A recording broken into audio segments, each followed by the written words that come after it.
Hello to everybody on the internet. My name is Danny Harrington. I'm 24 years old and I've only very recently been to my first in-house wrestling event here in Limerick City out in the AWR Arena. And let me tell you, it's an experience I just had to share with the world, or the small percentage of the world that will most likely watch this video. I was so excited about the event itself, and I actually didn't know how excited I was going to be until I walked in and the meet and greet was right there.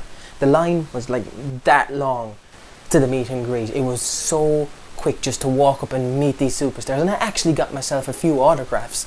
It was a cool experience. The only downside to the entire event that I could see was this whole PG rating there seems to be in wrestling these days. Now don't get me wrong, I understand that there has to be a PG rating these days. There's more kids watching. The WWE and other respective wrestling associations did in fact make a good move targeting the children's market.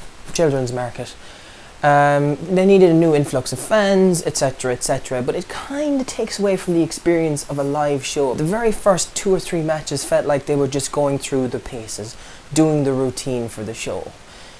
Could have been a little bit more impactful. Anyway, that's not really what I'm going to talk about in this video. What I want to talk about is the experience I had there and share a few pictures and video I got at the actual event. So here we go. I guess we should start off with the 3 autographs that I got. First one was Rhino, second Scotty 2 Hottie, and last but by no means least, Bret Hart.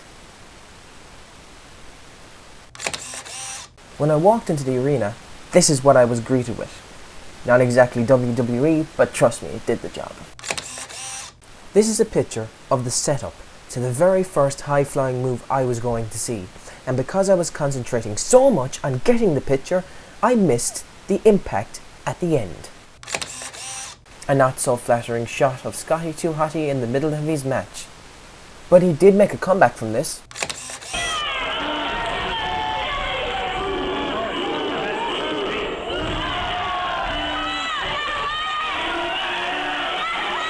Of course, this outside interference did cause this event later on in the evening.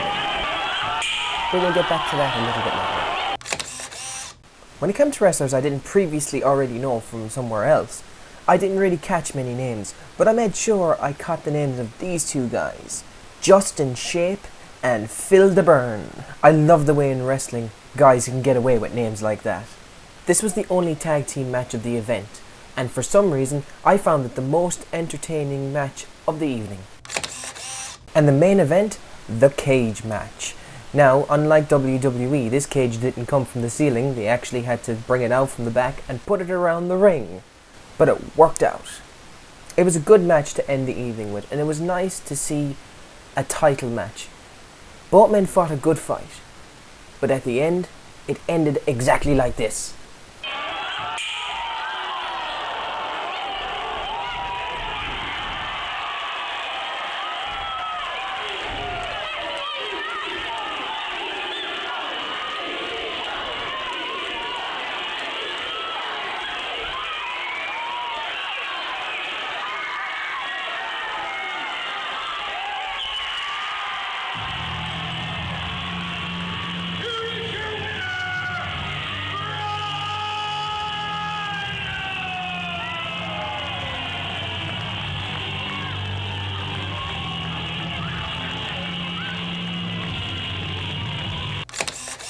There was a concrete bench outside the pub that everybody had gathered in before the event to wait for the actual walk, and people started using it to dance on as a stage of sorts.